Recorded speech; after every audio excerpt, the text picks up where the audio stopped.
Hello everyone, welcome back to my channel. मैं हूं अंकित और आज इस वीडियो में हम बात करने वाले हैं विटारा ब्रेजा के इंजन नॉइस के बारे में। ये एक पेट्रोल इंजन है। देखते हैं आज इसमें ये कितना नॉइस करता है बाहर से, और बंद करके देखते हैं इसको। तो अब बात कर लेते हैं इसके इंजन, दिखा देते हैं आपको। इसका यहाँ से खुलता है।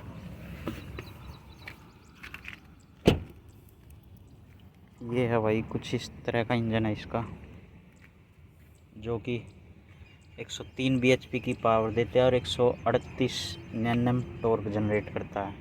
ये 1462 सीसी का इंजन है। इसको 1.5 बोलते हैं। काफ़ी रिफाइन इंजन है, स्मूथ है, बिल्कुल साइलेंट इंजन है। डीजल के ये नीचे कुछ नहीं देती है, कवरिंग नहीं देती है इसमें नीचे। ये कुछ इस तरह का है इसका। इसको स्टार्ट करके देख लेते हैं एक बार कितनी आवाज़ करता है।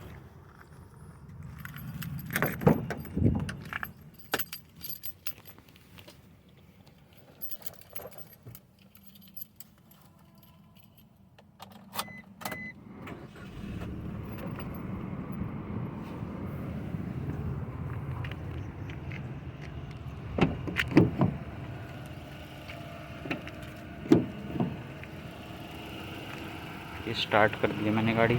ये देखो, ये इसकी आवाज़ है। तो काफ़ी साइलेंट इंजन है। इसको बंद करके और इसकी आवाज़ चेक करते हैं एक बार। इसको बंद करता हूँ एक बार।